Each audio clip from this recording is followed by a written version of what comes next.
Bonjour à toutes et à tous, bienvenue dans cette édition de la mi-journée du journal de TV Vendée en ce mercredi 28 mai. L'équipe féminine de la Roche-Vendée Basket Club restera-t-elle dans l'élite la saison prochaine? Sur le terrain, les joueuses du RVBC ont obtenu leur maintien en Wonder League, mais la commission de contrôle de gestion de la fédération a annoncé la rétrogradation de l'équipe lyonnaise en Ligue régionale en raison d'un dossier incomplet. Une décision qui concerne également le club de Tarbes. Le RVBC a fait appel de cette décision. Il sera étudié le jeudi 5 juin. Dans un communiqué, le club annonce qu'il est pleinement mobilisé pour réunir les conditions de son maintien en première division. Plus de 200 rameurs sont réunis à partir de ce mercredi et jusqu'à samedi au Sables-d'Olonne à l'occasion de la 14e édition de la Vendée Vaha, un événement dédié aux pirogues polynésiennes. La compétition débutera demain avec des courses en 3 étapes, 128 km à parcourir pour les équipes masculines, 56 km pour les équipages féminins. Les meilleurs spécialistes mondiaux sont présents, ils viennent de toute la France, de Polynésie mais aussi de pays étrangers. Chez les hommes, les Tahitiens sont les grands favoris. Et on est prêts, donc nos gars sont prêts pour faire la course. Notre seul souci pour nous, c'est plutôt le climat. On n'est pas habitué à ce niveau de climat, le froid, tout ce qui va se passer en mer. En fait, ça fait des années qu'on sait qu'au niveau de la mer, au niveau de la chaleur, comment s'adapter.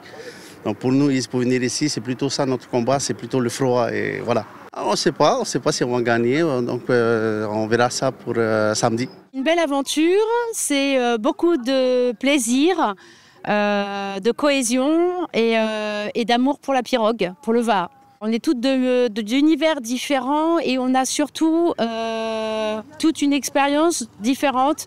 On est là beaucoup pour le plaisir. Ce qu'on veut, c'est terminer la course dans de bonnes conditions, un bon état d'esprit, avec le sourire.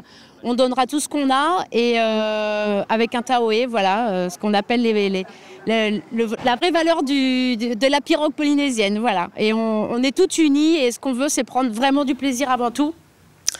Vous les avez peut-être déjà vus sur des épreuves de course à pied par exemple. Les joëlettes permettent à des personnes en situation de handicap de participer à des épreuves sportives. Le championnat du monde de joëlettes aura lieu dimanche prochain à Châtelaillon-Plage en Charente-Maritime. Une course à laquelle participeront 2 équipages vendéens de l'association mouilleronnaise Roulions Ensemble. Alix Lanos les a suivis lors de leur dernier entraînement. Un peu de dénivelé, de l'herbe, le terrain d'entraînement est parfait pour cet équipage de l'association Roulions. 4 coureurs encadrent Olivier sur sa joëlette. Des sportifs aguerris, il faut dire que l'exercice est loin d'être facile. C'est surtout celui qui est derrière, c'est assez physique. Ouais. Celui qui est derrière, il faut qu'il pousse un peu plus que les autres. Ouais. Donc on se relaie relativement souvent à l'arrière. Parce que je dirais c'est 20-25% d'effort en plus. Un effort qu'il va falloir fournir samedi prochain lors du championnat du monde de joëlette en Charente-Maritime, puisque les coureurs seront au nombre de 4 maximum. Quand on participe avec Roulions sur des trails, que ce soit en Vendée ou ailleurs, nous on essaye d'être 7, 8 ou 10 parce que du coup on tourne autour de la joëlette et on fait des relais. Alors que là, les conditions du règlement sont de 4 coureurs, quoi. Pas de quoi affoler cet équipage, ravi de participer à cet événement sportif, mais avant tout solidaire. Accessible sans sélection, le championnat est ouvert à toute personne en situation de handicap moteur, sensoriel ou mental, entouré d'une équipe de 3 à 4 coureurs. Participer à un championnat du monde, ce sera une première pour les 2 équipages de l'association Roulions. Ça met des étoiles plein les yeux, donc dès qu'on en a parlé, là en l'occurrence Paul qui doit le faire avec nous, un petit enfant de 7 ans, elle avait les yeux qui brillaient, quoi. Donc quand on dit championnat du monde à un enfant, ça évoque tout de suite plein d'images, plein de choses. Et les 13 km de la course pour le titre mondial n'effraient pas Jérôme, habitué des longues distances. On a même fait un marathon, le marathon du Médoc, il y a quelques années. C'est des expériences extraordinaires à chaque fois, aussi bien pour l'équipage que pour le passager. C'est toujours des sourires, des souvenirs extraordinaires. Et, ce sont des très très beaux moments. De voir les chemins et tout ça, ça me plaît beaucoup. Je faisais du VTT avant et je redécouvre ce que je voyais en VTT. Les 2 équipages vendéens courront donc samedi prochain aux côtés de 96 autres équipes. Parmi eux, des Norvégiens, des Italiens ou encore des Suisses. Un chou pâtissier pour redonner le sourire aux enfants hospitalisés. C'est le principe de l'opération solidaire Chou Rire à laquelle participent 5 boulangeries vendéennes. Durant tout le mois de mai, pour chaque gâteau vendu, 1 € est reversé à l'association Le Rire Médecin. Cette dernière intervient notamment au CHU de Nantes avec des clowns qui viennent à la rencontre des enfants. Parmi les participants, on trouve notamment cette boulangerie située à Bellevigny. Les gens aiment beaucoup l'opération. Des gens qui ne consommaient pas spécialement de pâtisserie se sont mis à en consommer pour aider l'association. Et on a certaines personnes qui ne voulaient pas prendre de pâtisserie, donc on a complété avec une petite tirelire sur le comptoir. Comme ça, ils ont juste à rajouter 1 € et on ne les force pas non plus à la consommation. Et pour booster un petit peu l'association, on l'a légèrement revisité pour la fête des mères.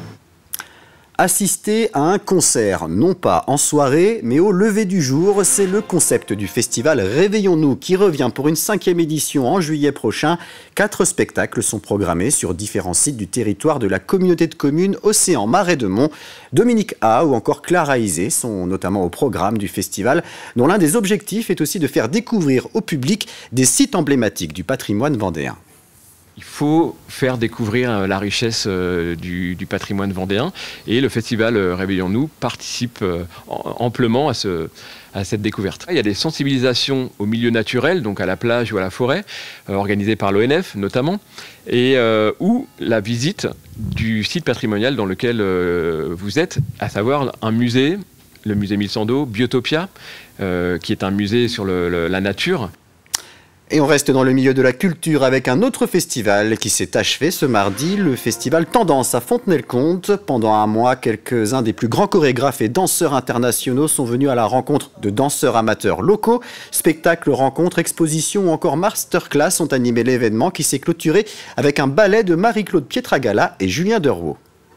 On crée un petit festival en hommage à la danse et à l'histoire de la danse comme un parcours de curiosité. Donc on part toujours de danseurs qui ont commencé ici à Fontenay-le-Comte et qui ont construit leur carrière à l'international.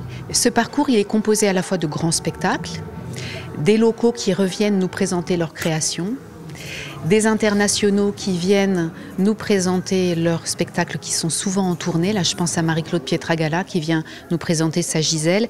Et autour des spectacles, des rendez-vous consacrés à la danse qui peuvent prendre la forme de masterclass, c'est le cas aujourd'hui, ou tout simplement des rendez-vous cinématographiques. C'est la fin de cette édition. Je vous donne rendez-vous à 18 h pour un nouveau point sur l'actualité. Très bonne journée à tous.